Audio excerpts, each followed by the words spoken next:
sports. Governor Sanwo-Olu reaffirms commitment to strengthening business climate in Lagos State. Federal government opens portal for 50 million naira student innovation grant. On the foreign scene, Bangladeshi court sentences former leader Sheikh Hasina to death over brutal crackdown on protesters. And in sports, Super Eagles goalkeeper Stanley Nwabali laments Nigeria's defeat to Democratic Republic of Congo in FIFA World Cup African playoffs. And now the details. I am Mike James.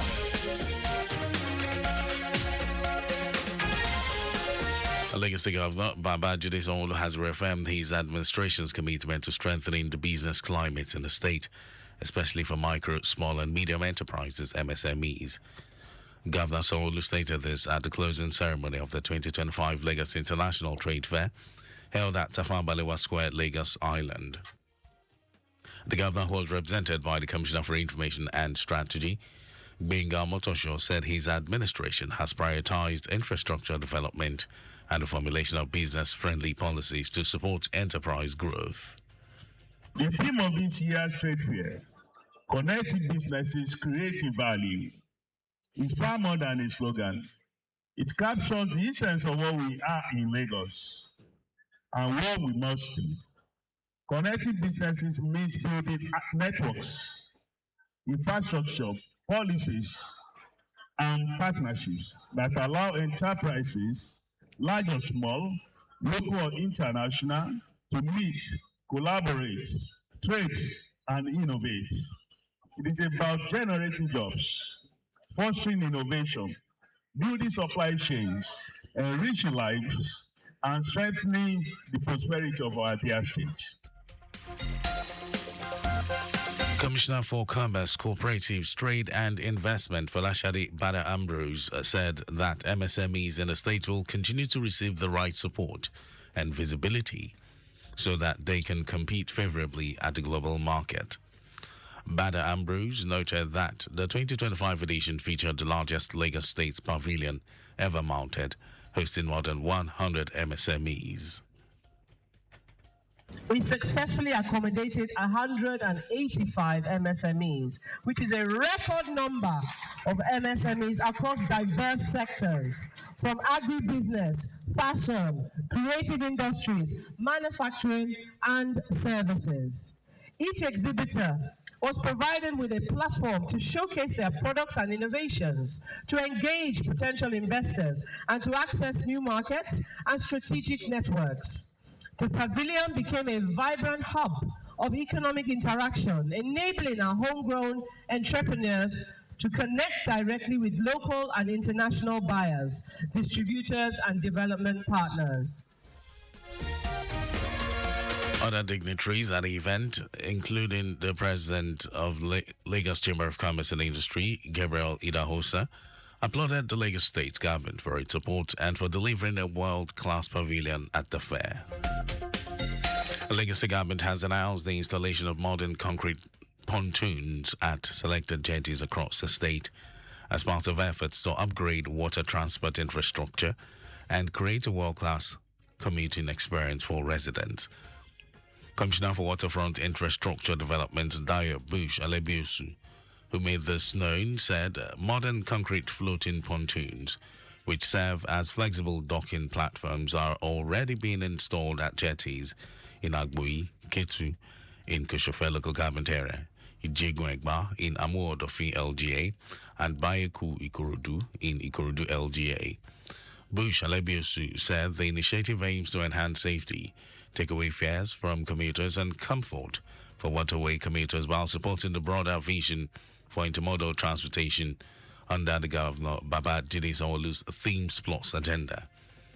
He said similar installations are planned for Ebute Eru, Ijede, Mile 2, Mowu, and several other strategic locations. The commissioner highlighted that modular designs allows the pontoons to double as temporary bridges during seasonal flooding or erosion, a feature demonstrated in similar installations in other regions. The pontoon upgrade is one component of the Omieko project, a 410 million euros initiative to modernize Lagos water transportation system. Ogun State Government, under the Special Agro-Industrial Processing Zones (SABS) program, has inaugurated a multi-stakeholder agribusiness forum (MAF) designed to strengthen private sector participation across the agricultural value chain, enhance the sustainability of agribusiness operations, and foster an enabling policy environment for agribusiness growth in the state.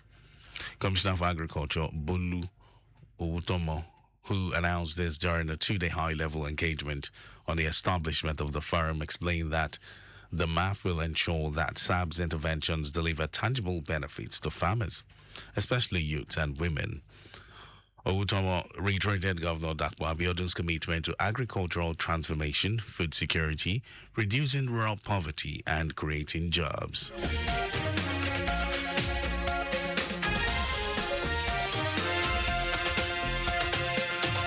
And now to the rest of the stories. The federal government has opened the application portal for the Student Venture Capital Grant, a new national initiative aimed at supporting student-led innovation with equity-free grants of up to 50 million naira.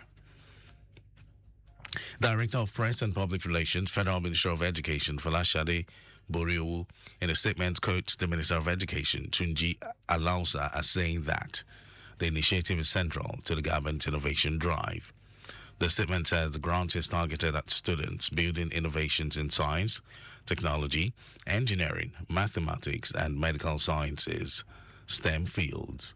It states that the initiative is designed to ignite and support student-driven innovation by funding ventures that address real-world challenges with clear potential for skill and commercialization, adding that successful applicants will be placed in a full support system that includes incubation, mentorship, and access to tools.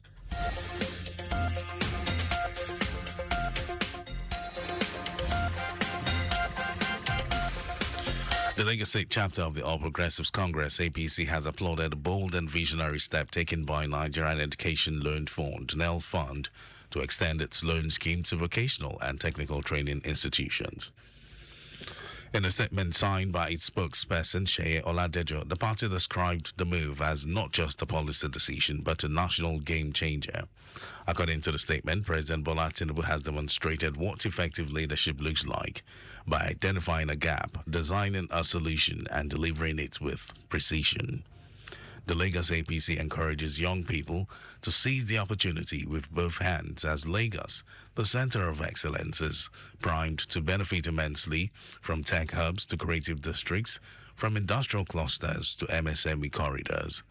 It added that the party in Lagos remains aligned with President Tinubu's transformative vision. And now to foreign news. Bangladesh's former Prime Minister Sheikh Hasina has been found guilty of crimes against humanity and sentenced to death. A special tribunal found she was responsible for ordering a violent crackdown on student-led protests last year, during which the United Nations estimate up to 1,400 people died, most by gunfire from security forces. Hasina has called the court's decision biased and politically motivated in a statement released after the verdict. She was tried in her absence and has been living in exile in India since being forced from power. The verdict will put India under pressure to extradite Hasina, but it is unlikely to do so. Security has been ramped up across Bangladesh over fears of a backlash, with some protests already breaking out.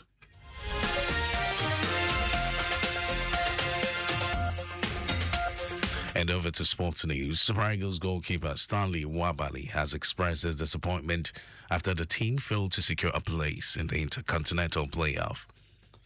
The Super Eagles fell 4-3 on penalties to the Leopards of Democratic Republic of Congo in the final of the 2026 FIFA World Cup African Playoffs in Rabat on Sunday night.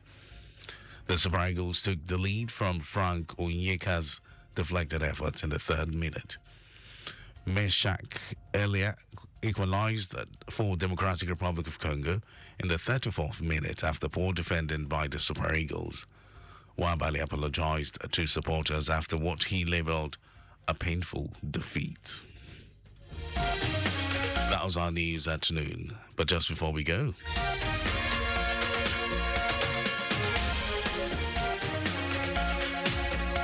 maintain adequate distance from the vehicle ahead of you to avoid collision. You can follow us and like all our various social media platforms: X Traffic Radio 961, Facebook Lagos Traffic Radio 96.1 FM, Instagram Lagos Traffic Radio 961. Subscribe and watch our news and programs. It's live on YouTube, Traffic Radio 961. Visit our website on www.trafficradio961.ng. You can also listen to Lagos Traffic Radio live on my Lagos app for timely updates. Did you know that the Sanwo-Olu administration organized a forum for women across the 57 local government and local council development areas in the state with a view to enhancing their productivity and economic growth? Well, you can get more details on the Lagos Government website and to end the news. Here are the highlights of the major stories. Lagos State Governor Babajide Sanwo-Olu has reaffirmed his administration's commitment to strengthening the business climate in the state, especially for micro, small and medium enterprises, MSMEs. The federal government has opened the application portal for the Student Venture Capital Grant, a new national initiative aimed at supporting student-led innovation with equity-free grants of up to 50 million naira.